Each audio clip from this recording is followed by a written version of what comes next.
This one is me.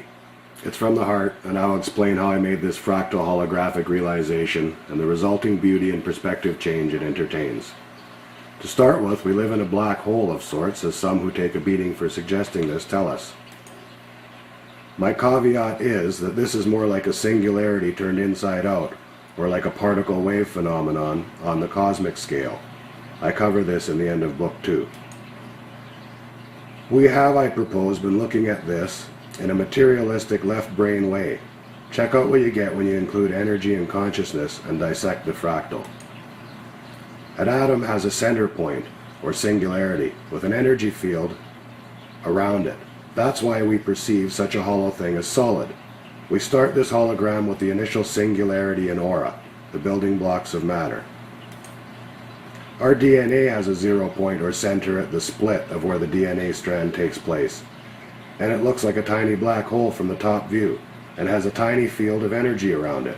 Once again, a singularity and an aura. Cells as individuals have a nucleus or center and polarity and a bubble of energy around them as well.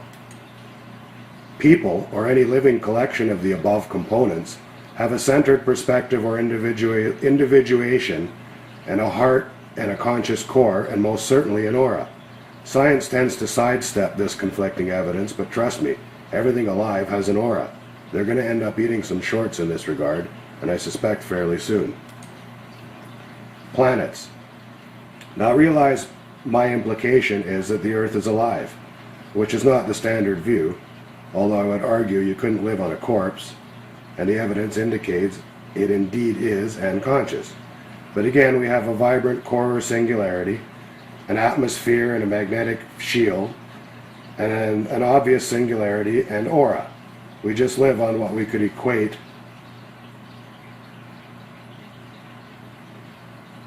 most likely as the event horizon. Suns or stars are a singularity and an aura, and this gets easier and easier to see. The sun's aura keeps us warm as we pivot around its center. Galaxies, again, a black hole or singularity, as we have recently learned, with an aura of stars and planets and energy fractally subcontained in the aura. At this scale, the aura contains bits we can see, that's all. It would have to at some level. The universe is simply the universal aura, or God's meditational bubble, to express this metaphorically. But like I said, I suspect this is a wave phenomenon, so the singularity or center has been cast into everything else. This is why there is no center per se, even through science, since again, when you place conscious observation somewhere, everything expands away from it. This is a conscious universe made of consciousness for consciousness to facilitate time and experience and growth. Then when you examine many religious philosophies which point out the obvious fact that every living creature thinks it is the center of this experience, no matter what it is or where it looks from consciously, you begin to consider concepts which claim we are all one or from one source. In fact, if you spend a little time understanding this more, we are all parts of one universe or whole, and although separated by perspectives, our conscious energy is a part of a field which lives in a shared outside time-space state, or is eternal, if you will.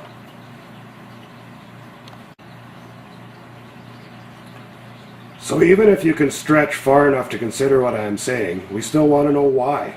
That's easy. Further development of novelty, fresh creative input, generating further conscious complexity.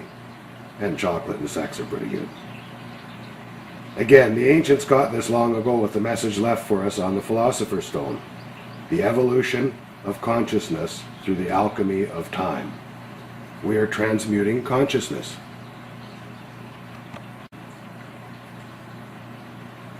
I'd like to make two more points on this. First off, the fact that every conscious thing thinks it is the center of a shared conscious experience speaks volumes and clinches it for me. The second point I would like to make that this further validates the idea is made by defining this singularity and an aura.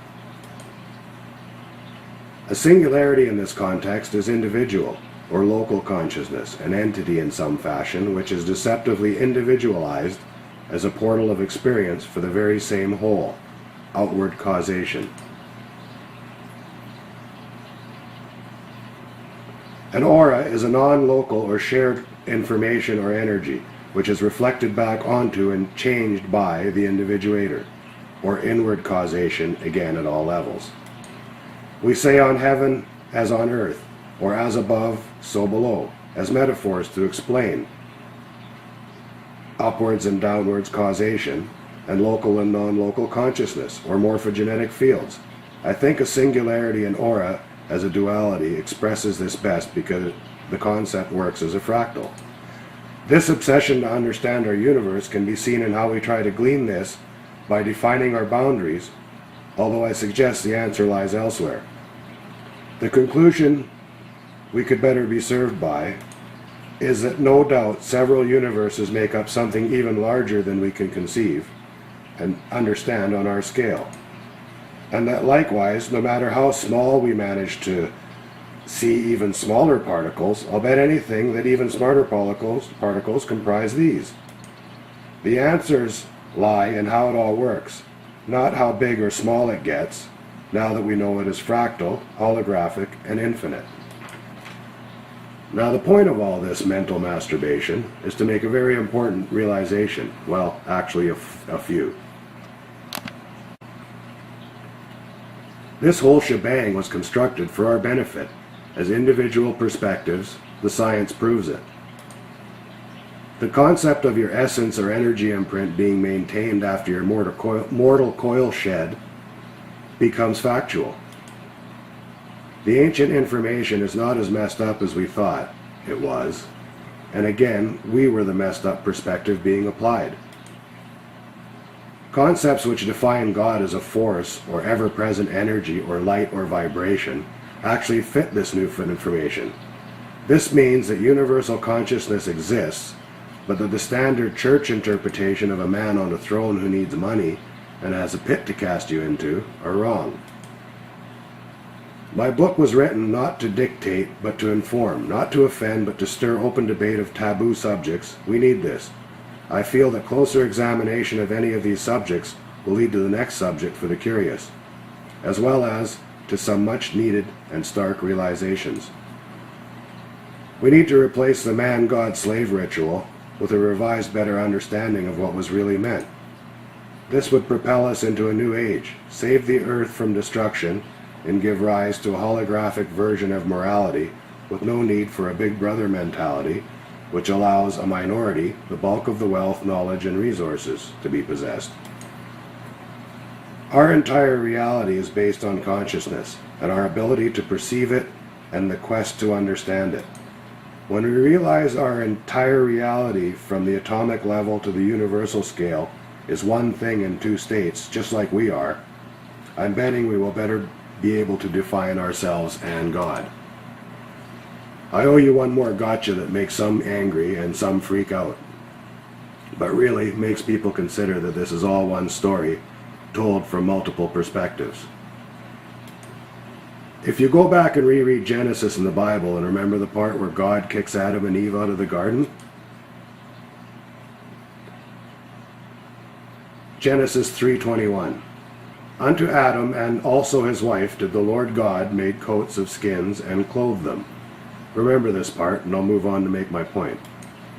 In the ancient Sumerian texts, written 7,000 to 8,000 years BC, Thoth, the author of the subsequent Emerald Tablets, tells us a very similar story. In Tablet 11, far in the past when I first came to thee, I found thee in caves of rock. I lifted thee by my power and wisdom, until thou didst shine as men amongst men. I found thee without knowing, only a little were ye raised beyond the beasts. I fanned ever thy spark of consciousness, until at last ye flamed as men. Now if you consider that this is 7,000 or 8,000 year old information from the days of Abraham,